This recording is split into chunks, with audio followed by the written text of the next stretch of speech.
Banjir telah menghancurkan seluruh dunia, melanda Kenya, menenggelamkan Dubai, dan memaksa ratusan ribu orang mulai dari Rusia hingga Tiongkok, Brasil, dan Somalia meninggalkan rumah mereka.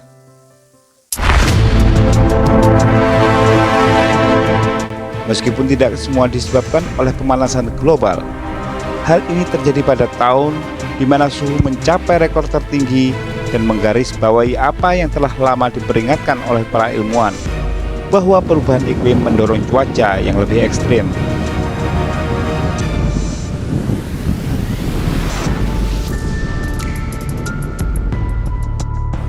Perubahan iklim bukan hanya soal kenaikan suhu, namun juga dampak langsung dari panas berlebih yang terperangkap di atmosfer dan lautan.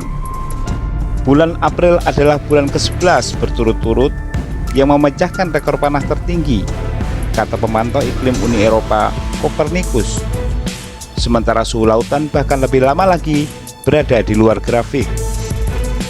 Menurut Sonia Seneviratne, pakar panel ilmiah IPCC yang diamankan PBB, peristiwa curah hujan ekstrim baru-baru ini konsisten dengan apa yang diperkirakan terjadi pada iklim yang semakin hangat.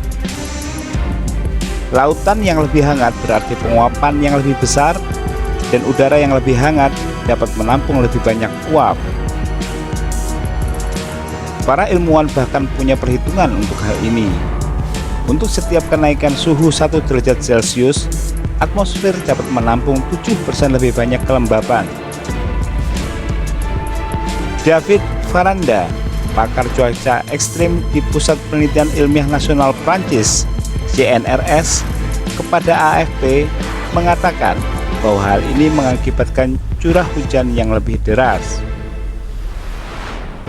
Pada bulan April, Pakistan mencatat 2 kali lipat curah hujan bulanan normal.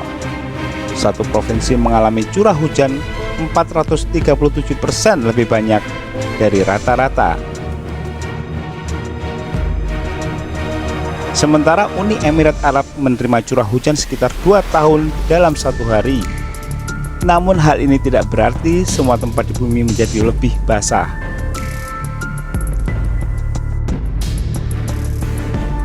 Richard Allen dari University of Reading mengatakan, suasana yang lebih hangat dan lebih haus lebih efektif dalam menyedot kelembapan di suatu wilayah dan menyalurkan kelebihan air ini ke dalam badai di tempat lain. Hal ini berarti hujan ekstrim dan banjir di beberapa wilayah, namun gelombang panas dan kekeringan yang lebih buruk di wilayah lain. Variabilitas iklim alami juga mempengaruhi cuaca dan pola curah hujan global. Hal ini termasuk fenomena siklus seperti El Nino yang cenderung menyebabkan panas dan hujan ekstrim, serta turut memicu suhu tinggi yang terjadi di darat dan laut selama setahun terakhir.